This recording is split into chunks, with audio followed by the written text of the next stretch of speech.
Officer Paul Bennett drove slowly down the quiet streets of Pine Grove. The small town was peaceful at this time of night. Most people were already home, having dinner with their families or getting ready for bed. Paul had been a police officer for 12 years, and he knew these streets like the back of his hand. It was almost the end of Paul's shift. The digital clock on his dashboard showed 10:23 p.m. In just over half an hour, he could go home to his empty apartment, heat up some leftover pizza, and watch whatever game was on TV. It wasn't much, but after a long day of work, it was all he wanted. Paul turned onto Maple Street, a long road that led out of town. The streetlights became fewer here, and the houses were farther apart. His headlights cut through the darkness, illuminating the empty road ahead.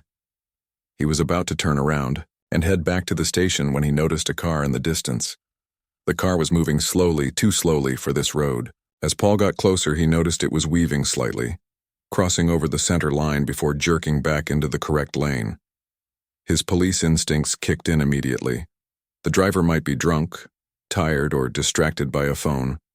Whatever. The reason, it was dangerous. Paul flipped on his blue and red lights and watched as the car pulled over to the side of the road.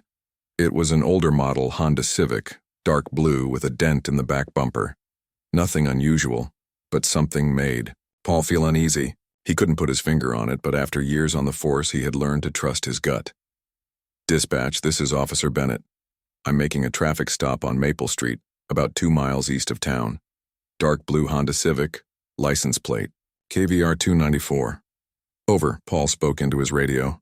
"Copy that, Officer Bennett. Proceed with caution." The dispatcher's voice crackled back.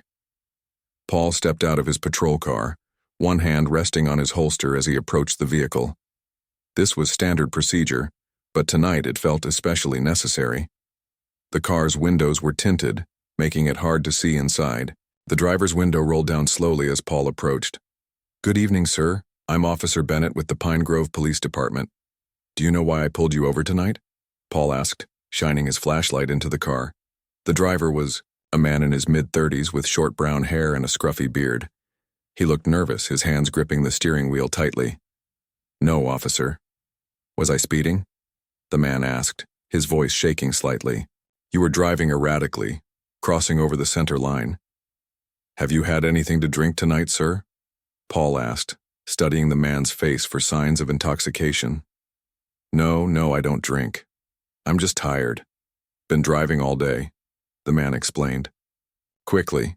Too quickly, Paul thought. "I'll need to see your license and registration, please," Paul said, keeping his tone professional. Sure. It's right here," the man said, fumbling with the glove compartment.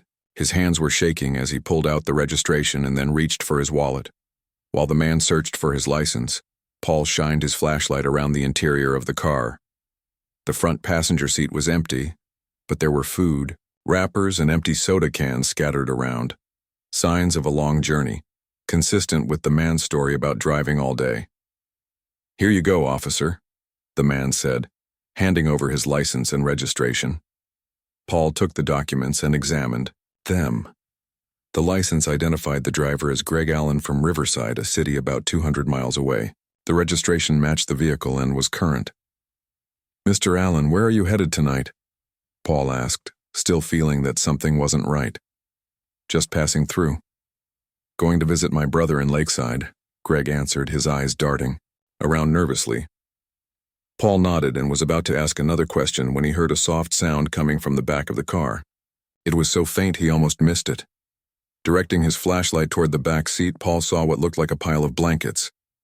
"What's that in your back seat, Mr. Allen?" Paul asked, his voice taking on a sharper edge. "Just some blankets. It gets cold at night," Greg replied, but his voice cracked. Just then the pile of blankets moved slightly. Paul's heart began to race as he realized there was someone or something under those blankets. "Step out of the car, Mr. Allen," Paul ordered, his hand moving to his holster. "Officer, there's no need for—" "I said step out of the car, now," Paul repeated, this time more forcefully. Reluctantly, Greg opened the door and stepped out. Paul quickly positioned himself so that he could keep an eye on both Greg and the back seat of the car. "Put your hands on the hood of the car where I can see them," Paul instructed, and Greg complied. With Greg secured, Paul opened the back door of the car and pulled back the blankets. What he saw made his face turn pale. There, curled up in a ball, was a little girl. She couldn't have been more than 6 or 7 years old. She had blonde hair and messy pigtails and was wearing pink pajamas. Her eyes were wide with fear as she looked up at Paul. "Hi there," Paul said gently, trying to hide his shock. "My name is Officer Paul. What's your name, sweetheart?" The little girl didn't answer. She just stared at him, trembling slightly. "It's okay.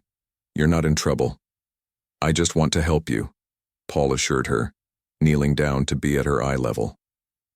"Her name is Lily," Greg said from the front of the car. "She's my daughter." Paul turned to look at Greg, his mind racing. If this was his daughter, why was she hidden under blankets in the back seat? Why did Greg seem so nervous? Something wasn't adding up. "Dispatch, can you run a check on Greg Allen from Riverside? And check for any recent Amber Alerts for a girl named Lily, approximately 6 years old, blonde hair." Paul spoke into his radio, keeping his voice low. "Copy that, Officer Bennett. Stand by," the dispatcher responded. Paul turned his attention back to the little girl. "Lily, is that your dad?" he asked, pointing to Greg. Lily looked at Greg and then back at Paul. She gave a small nod, but her eyes were filled with confusion and fear. "Are you okay? Are you hurt?" Paul asked, checking for any visible signs of injury. Lily shook her head. "Officer, this is a misunderstanding," Greg said, his voice pleading now. "I'm taking her to see her uncle, my brother, in Lakeside. At 10:30 at night with her hidden under blankets?" Paul questioned, his suspicion growing by the second. "She was sleeping. I didn't want to disturb her," Greg explained, but his explanation sounded hollow. Paul's radio crackled to life. "Officer Bennett, we have information on Greg Allen. He's wanted for questioning in relation to a custody violation. An Amber Alert was issued 3 hours ago for Lily Allen, age 6, believed to be taken by her non-custodial father, Greg Allen. The alert states the mother has full custody and that Greg Allen may be heading to Lakeside where his brother lives." Paul's suspicions were confirmed. He immediately called for backup and kept his gun trained on Greg while keeping an eye on Lily, who was now crying softly in the back seat. "Greg Allen, you're under arrest for violation of a custody order and child endangerment," Paul announced, his voice firm but controlled. As Paul read Greg his rights, he couldn't help but think about how different this night had turned out from what he had expected. What had started as a routine traffic stop had turned into something much more significant. He had possibly saved a little girl from being taken away from her mother, all because he had noticed a car weaving on a quiet road. When backup arrived, Paul helped Lily out of the car. She was frightened and confused, but she allowed Paul to wrap a clean blanket around her shoulders and lead her to his patrol car. "You're going to be okay, Lily," Paul promised as he sat her in the back seat. "We're going to call your mom and get her here as soon as possible." For the first time since he had found her, Lily spoke. "My mom is looking for me?" she asked in a small voice. "Yes, she is," Paul assured her. "She's been looking for you all day. She misses you very much." Lily's shoulders relaxed slightly at this news, and Paul felt a wave of relief wash over him. In all his years as a police officer, few moments had felt as important as this one. As he closed the door and walked back to speak with the other officers, Paul knew that this was why he had become a cop in the first place, to protect those who couldn't protect themselves. The police station was busy for a Tuesday night. Officer Paul Bennett sat at his desk filling out paperwork on the Greg Allen arrest. Every few minutes he glanced over at the small interview room where Lily Allen was waiting. Through the glass window he could see the little girl sitting at a table, coloring with crayons that Officer Linda King had found in the break room. Linda sat with Lily, talking to her gently and making sure she felt safe. Paul had called Lily's mother, Carol Allen, immediately after taking Greg into custody. Carol had broken down in tears when she heard that her daughter was safe. She lived 3 hours away in Riverside and was already on her way to Pine Grove with her brother. Until then, it was Paul's job to make sure Lily was comfortable and to learn as much as he could about what had happened. Chief Edwards walked over to Paul's desk, a cup of coffee in his hand. "Good work tonight, Bennett," he said, his voice gruff, but sincere. "That little girl might be halfway to Canada by now if you hadn't stopped that car." "Just doing my job, Chief," Paul replied modestly. "Has Alan said anything yet?" Chief Edwards shook his head. "Not much. He keeps saying it's all a misunderstanding, that he has a right to see his own daughter. But the court records are clear. Carol Allen has full custody, and Greg violated a direct court order by taking Lily from school today." Paul nodded, looking again at the little girl through the window. She seemed calmer now, but he couldn't imagine how confused and scared she must be feeling. "I'd like to talk to her," Paul said. "She might open up to me since I was the one who found her." "Good idea," Chief Edwards agreed. "Just take it slow. Child Services is sending someone, but they won't be here for another hour." Paul walked to the interview room and knocked lightly before entering. Linda looked up and smiled at him. "Look who's here, Lily," Linda said cheerfully. "Do you remember Officer Paul?" Lily nodded, her big blue eyes studying Paul's face. She seemed less frightened than before, but still wary. "Hi, Lily," Paul said, sitting down across from her. "That's a nice picture you're drawing. Can I see it?" Lily hesitated, then pushed the paper toward him.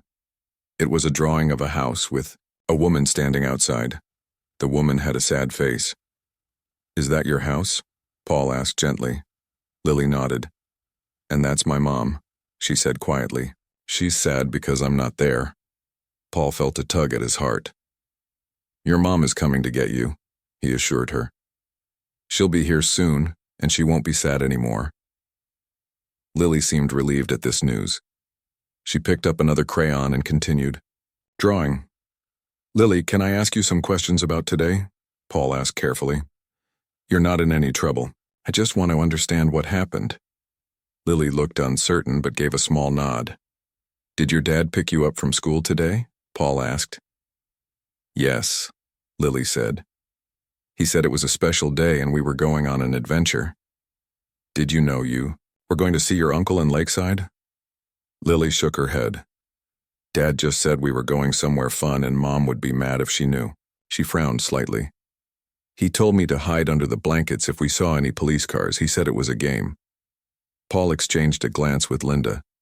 Greg had clearly planned this and had manipulated his daughter into thinking it was just a fun trip. "Were you scared, Lily?" Paul asked. Lily thought for a moment. "A little bit. I missed my mom and my cat, Sparkles. Dad seemed nervous, and that made me nervous too."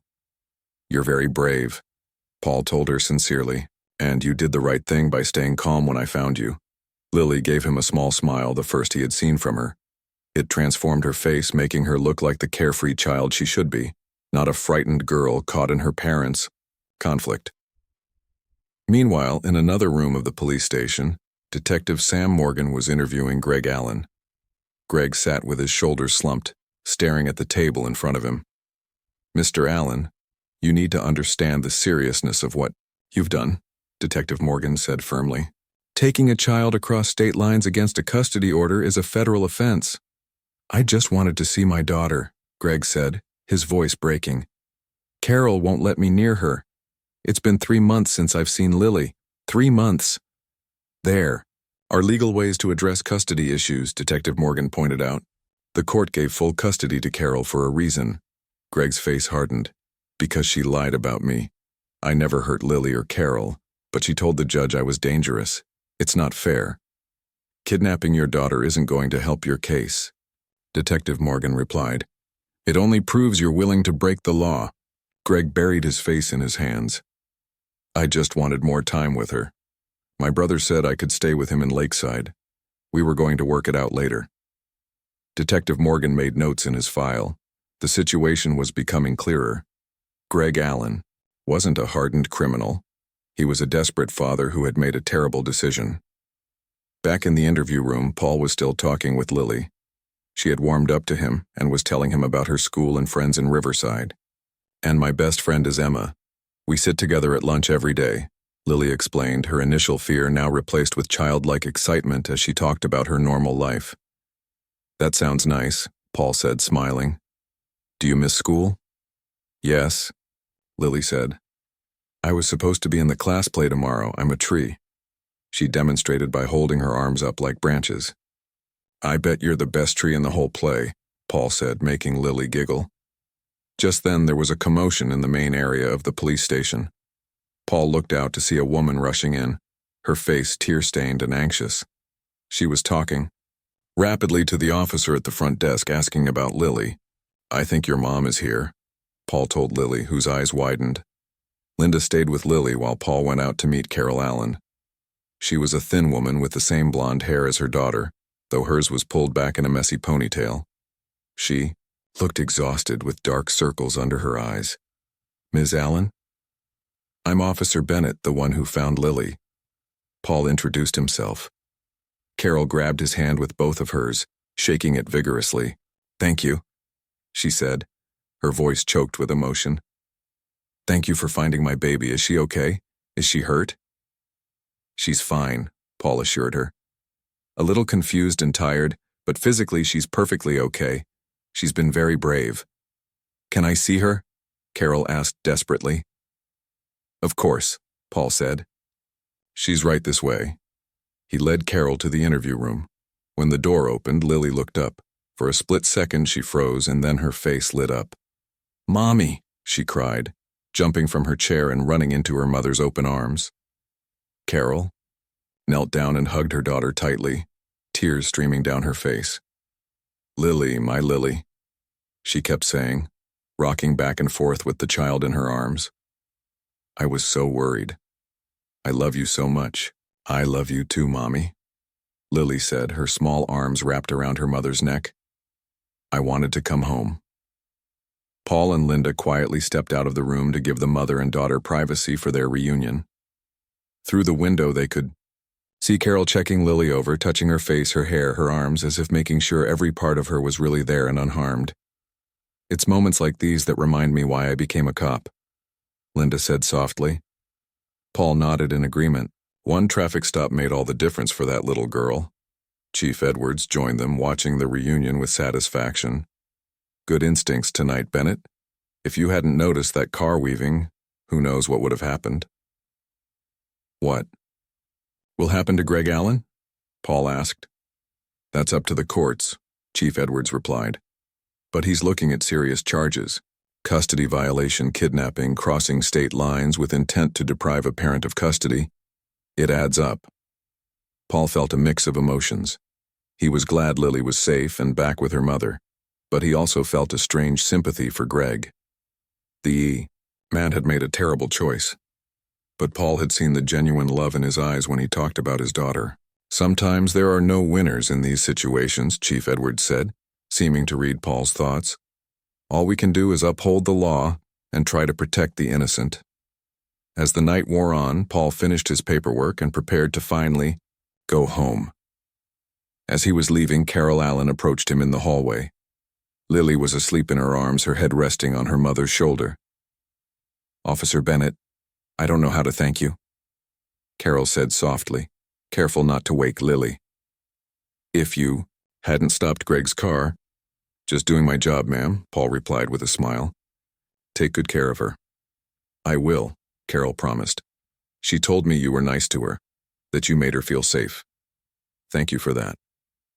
As Paul walked to his car in the now empty parking lot, he felt a deep sense of satisfaction.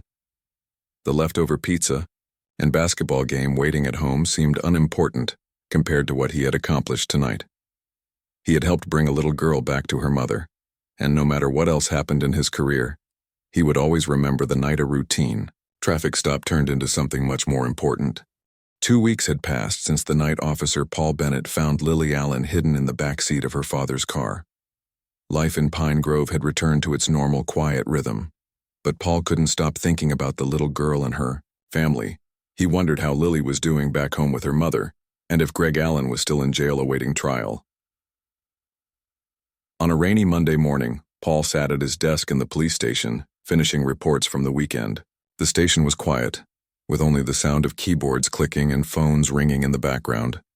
Chief Edwards walked over to Paul's desk and dropped a newspaper in front of him. Thought you might want to see this, the chief said, pointing to an article.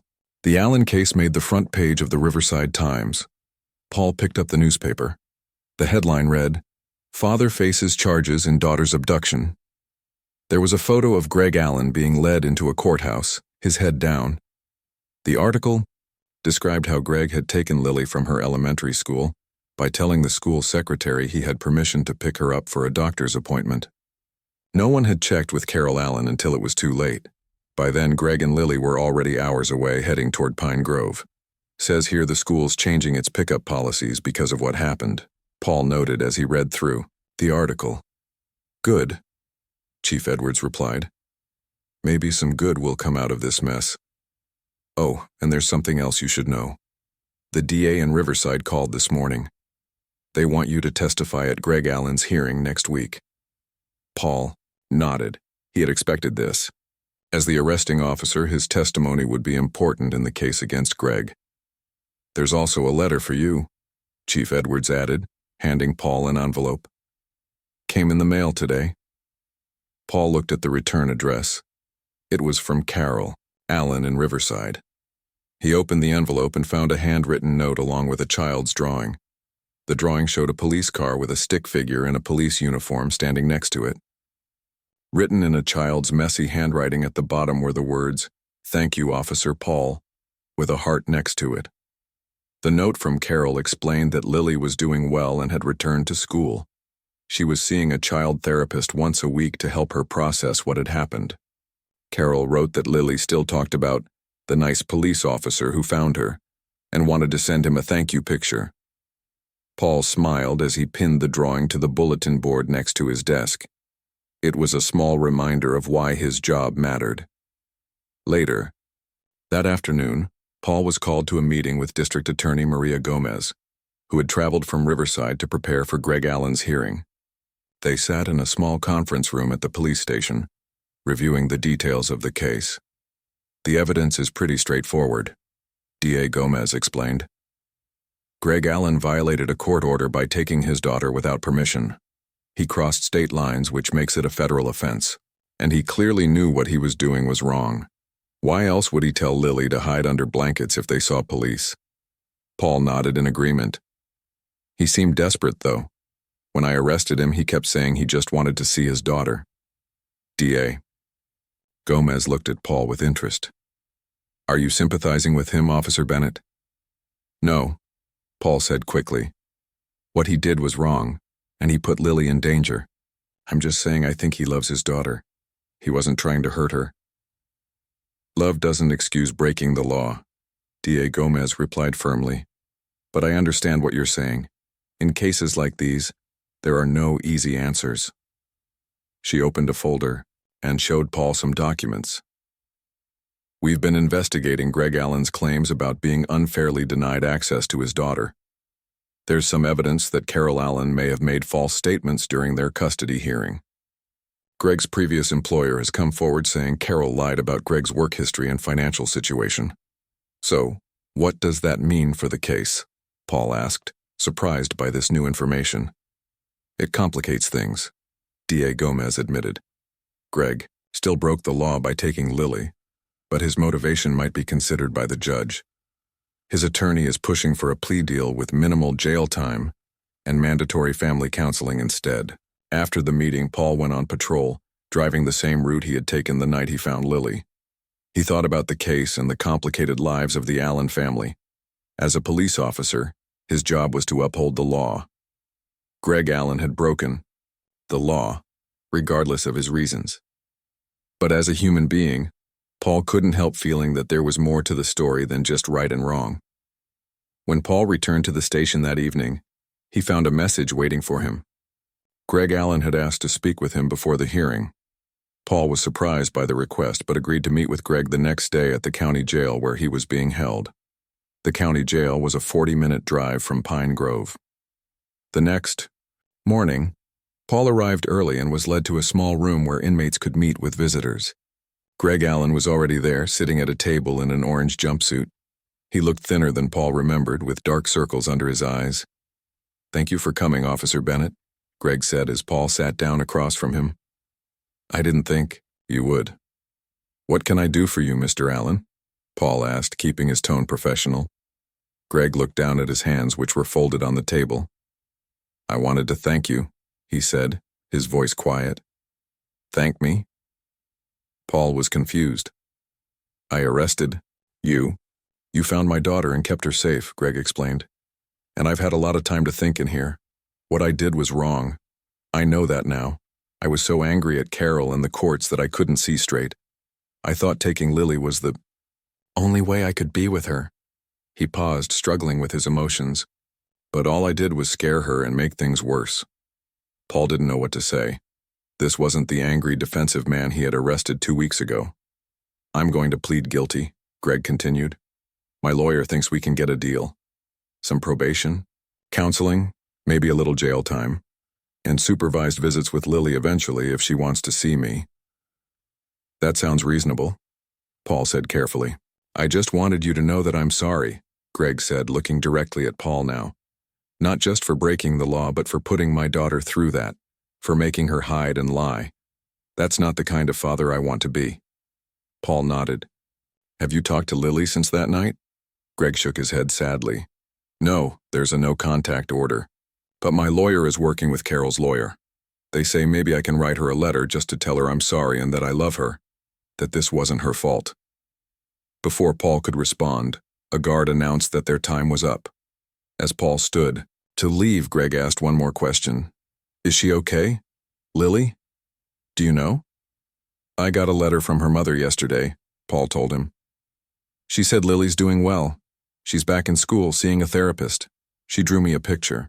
Paul hesitated, then added, She seems like a strong kid, Mr. Allen. I think she'll be okay.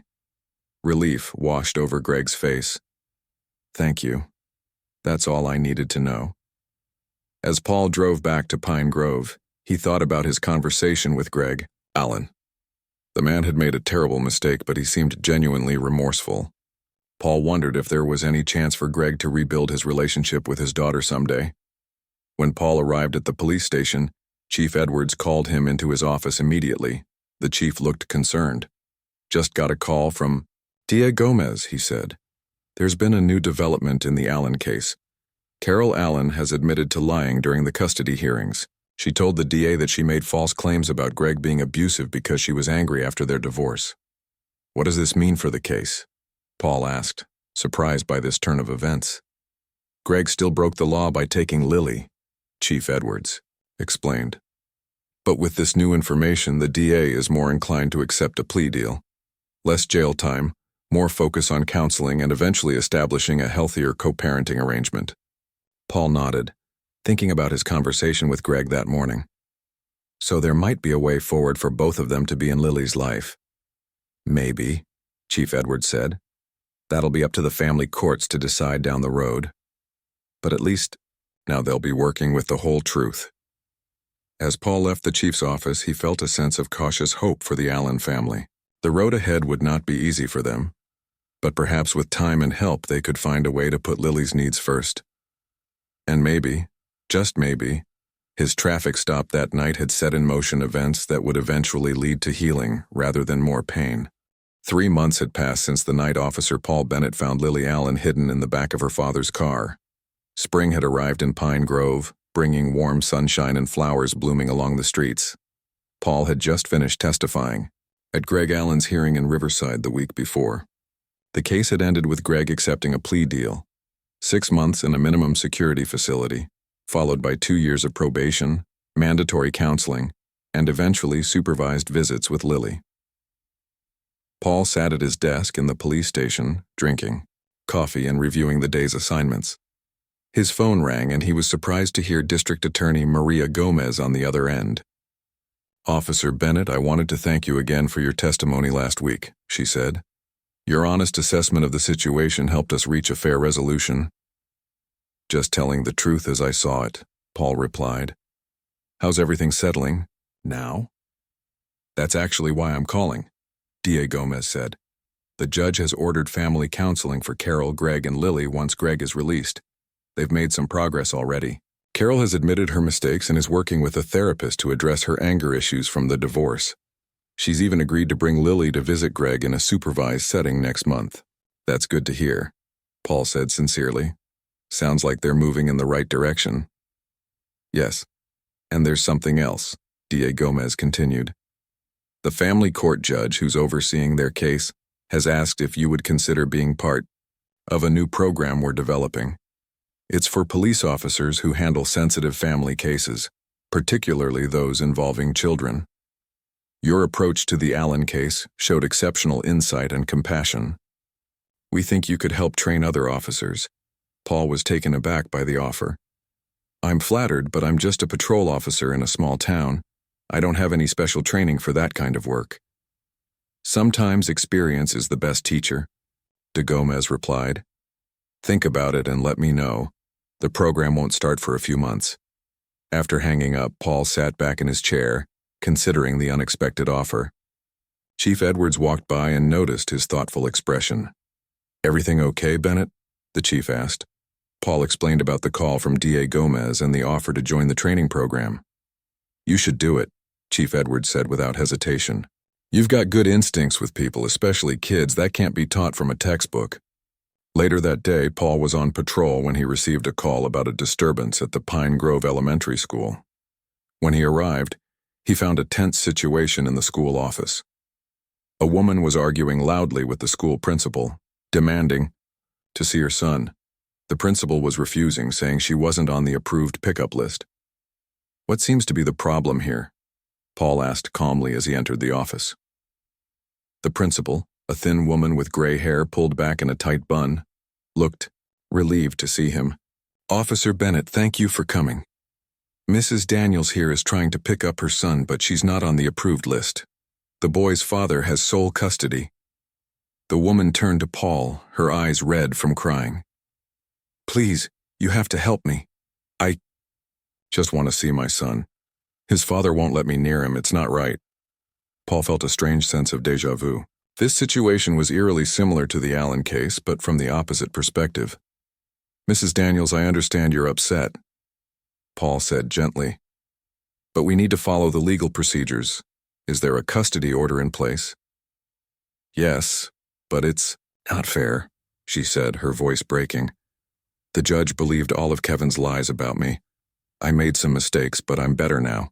I've been sober for 8 months. I have a job, an apartment. I'm doing everything right. But Kevin won't even let me talk to Ethan on the phone. Paul glanced at the principal, who nodded subtly, confirming the woman's claim about the custody situation. Why don't we talk outside, Paul suggested to Mrs. Daniels. Causing a scene here isn't going to help your case. She hesitated, then nodded and followed Paul outside to a bench in front of the school. I know how this looks, she said quietly. Like I'm some crazy mother trying to kidnap her kid. But I'm not. I just miss him so much. Today is his birthday. I brought him a present. She held up a small gift-wrapped box. I wasn't going to take him anywhere. I just wanted to give him this and maybe hug him for 5 minutes. Paul thought carefully before responding. The Allen case had taught him that family situations were rarely black and white. Mrs. Daniels, I can't let you see your son today against the custody order, Paul said firmly. That would be breaking the law, but I want to help you find a legal way forward. He took out his notepad and wrote down the name and number of a family court advocate he had met during Greg Allen's case. This person can help you navigate the system, maybe petition for supervised visits if you've been making positive changes in your life, Paul explained. It won't happen overnight, but it's the right way to do this. For Ethan's sake. Mrs. Daniels took the paper, her hands shaking slightly. Thank you, she whispered. Most people just see me as the bad mother who lost custody. They don't think I can change. People can change, Paul said, thinking of Greg Allen. But they have to prove it, especially when children are involved. Mrs. Daniels stood up, clutching the small present. Will you at least give this to him? Tell him it's from his mom and that I love him? Paul hesitated. This went beyond his duties as a police officer, but he thought about Lily Allen, caught between her parents, and how every child deserved to know they were loved. I'll make sure he gets it, Paul promised, and I'll tell him what you said. After Mrs. Daniels left, Paul went back inside and spoke with the principal. He explained the situation and asked if he could give the present to Ethan His father might not approve, the principal warned. Then I'll talk to his father first, Paul decided. What's his contact information? Later that evening, after his shift ended, Paul drove to a small house on the edge of town. This was beyond his job requirements, but something about Mrs. Daniels's situation had touched him. He knocked on the door and a tall man with tired eyes answered. Mr. Daniels? I'm Officer Bennett from the Pine Grove Police Department. I'd like to talk to you about something that happened at your son's school today. Kevin Daniels invited Paul inside, concern evident on his face. Paul explained about the encounter with Ethan's mother, being careful not to judge either parent. She's not supposed to contact him, Kevin said defensively. That's what the court ordered.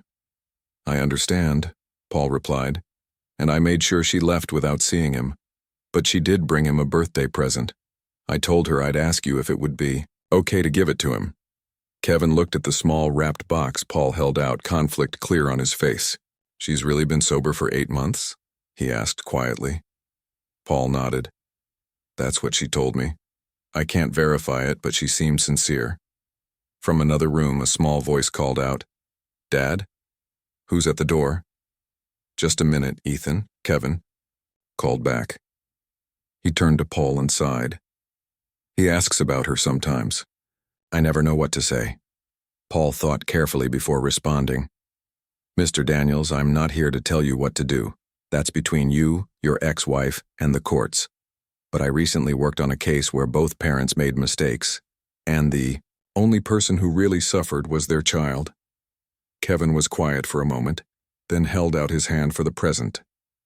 I'll give it to him, and maybe I'll call her tomorrow, see if she really has changed. As Paul drove home that night, he thought about the Allen family and now the Daniels family. 2 different situations with similar pain at their core. He remembered the offer from D.A. Gomez to join the training program for officers dealing with family cases. Maybe he did have something to offer after all. The next morning, Paul called D.A. Gomez and accepted the position. As he hung up the phone, his eyes fell on Lily's drawing pinned to his bulletin board, the stick-figure police officer standing next to his car. Sometimes the most important work a police officer did had nothing to do with catching criminals. Sometimes it was about helping broken families find their way back to each other, one small step at a time. That afternoon, Paul received an unexpected email. It was from Carol Allen, with a photo attached. The photo showed Lily sitting in a visitation room at the minimum security facility where Greg was serving his sentence. Father and daughter were playing a board game, both smiling cautiously. Carol's message was simple. First supervised visit went well. Lily asked about you. Thought you might like to see this. Thank you for everything. Paul smiled as he saved the photo. A routine traffic stop 3 months ago had changed many lives, including his own. And somehow, against all odds, something good had come from it. 1 year had passed since the night Officer Paul Bennett found little Lily Allen hidden in the backseat of her father's car. The seasons had come and gone in Pine Grove, and much had changed in Paul's life. He had been promoted to sergeant and now divided his time between regular police duties and working with the family case training program that District Attorney Maria Gomez had developed. On a warm Saturday morning in May, Paul drove to Riverside for a special occasion. He parked his car outside a small community center and checked his reflection in the rearview mirror. He wasn't in uniform today. Instead, he wore a blue button-down shirt and khaki pants. He was nervous, which surprised him. After 12 years as a police officer, very little made him nervous anymore. Inside the community center, Paul found a room decorated with colorful balloons and streamers. A banner hung on the wall that read, Family Reunification Celebration. About 20 people were already there, talking in small groups and enjoying refreshments from a table in the corner. Officer Bennett, you came, a small voice called out. Paul turned to see Lily Allen running toward him, her blonde hair bouncing in pigtails. She was wearing a yellow dress and looked much happier and more confident than when he had first met her a year ago. Hi, Lily, Paul said, smiling. And it's Sergeant Bennett now, but you can still call me Officer Paul if you want. Mom and Dad said you might be too busy to come, Lily said. taking his hand and pulling him toward the refreshment table. "But I told them you would definitely be here because you promised." Paul had indeed promised to attend this celebration when Carol Allen called to invite him last month. It marked an important milestone for the Allen family.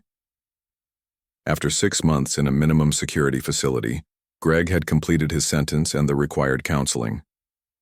He had been on probation for the past 6 months, during which time he had regular supervised visits with Lily. Today was the day the court had officially approved a new custody arrangement. Greg would now have Lily every other weekend and one evening a week without supervision. "Officer Paul." Carol Allen approached, looking more relaxed than Paul had ever seen her. "Thank you for coming. It means so much to Lily, and to us." Greg Allen was behind her, looking healthier than when Paul had last seen him at the courthouse. He held out his hand to Paul. "Sergeant Bennett," Greg said, shaking Paul's hand firmly. "I don't know if I ever properly thanked you." "For arresting you?" Paul asked with a small smile. Greg shook his head. "For giving me a chance to explain myself that night. For treating me like a person who made a mistake, not just a criminal. And for being kind to my daughter when she was scared. Just doing my job," Paul replied modestly. "No," Greg said seriously. "Many officers would have just handled it by the book. You went beyond that. The way you testified at my hearing, explaining that you believed I loved my daughter even though I made a terrible choice. That made a difference with the judge." Carol nodded in agreement. "We've both made mistakes," she admitted. "I never should have lied during the custody hearings. I was angry and hurt after the divorce.